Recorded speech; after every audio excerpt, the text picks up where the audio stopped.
ಹೊರಹೊಮ್ಮಿದ್ದಾರೆ.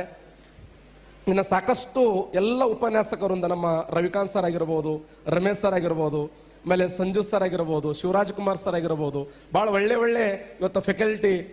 ನಿನ್ನ ಹೆಸರು ಹೇಳ್ತೀನಿ ಮಾವ.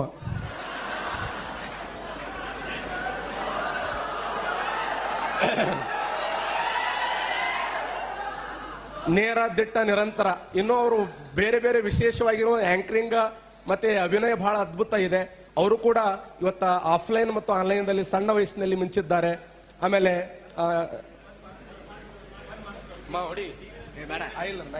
ನೋಡಿದ್ರು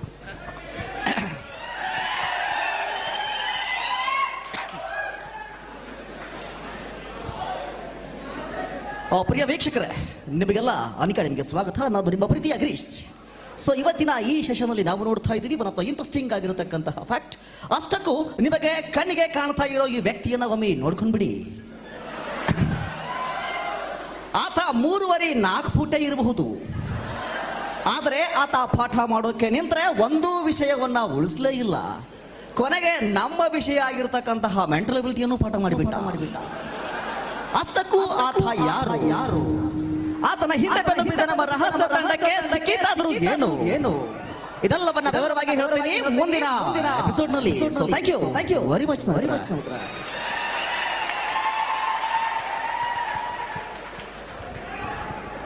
ಈಗ ರಿಯಲ್ ಅನ್ಸಕತ್ತದಿಲ್ಲ, ನಾ ಸುಳ್ಳು ಮಾತಾಡ್ತಾ ಇಲ್ಲ ಅಂತ ಅನ್ಸಕತ್ತದಿಲ್ಲ. ಓಕೆ, ಈ ನಿಟ್ಟಿನಲ್ಲಿ ನಮ್ಮ ಚಿದಾನಂದ್ ಸರ್ ಆಗಿರಬಹುದು, ಮತ್ತೆ ಸ್ಪರ್ಧಾ ತೇಜ ಅಂತ ಹೇಳಿ ಟೆಲಿಗ್ರಾಮ್ ಚಾಲನ್ ಮಾಡಿ ಯೂಟ್ಯೂಬ್ ಮೂಲಕ ಅದ್ಭುತವಾಗಿರುವಂಥ ವಯಸ್ಸನ್ನು ಹೊಂದಿ ಕಲ್ಯಾಣ ಕರ್ನಾಟಕದ ಹುಲಿಯಾಗಿರುವಂಥ ನಮ್ಮ ಶರಣು ಬಾಗೂರ್ ಸರ್ ಆಗಿರಬಹುದು, ಪ್ರತಿಯೊಬ್ಬರು, ಮತ್ತೆ ಕೇರಳ ರಾಜ್ಯ, ಮತ್ತೆ ಯಾವುದೋ ಆಂಧ್ರ ಪ್ರದೇಶ, ಮಹಾರಾಷ್ಟ್ರದ ಕೆಟಗರಿಯ ಮುಖ್ಯಸ್ಥರು ಬಹಳ ನಮ್ಮ ಸಂಜು ಸರ್ ಅವರು ಸಂಘಟನಾ ಸಾಮರ್ಥ್ಯ.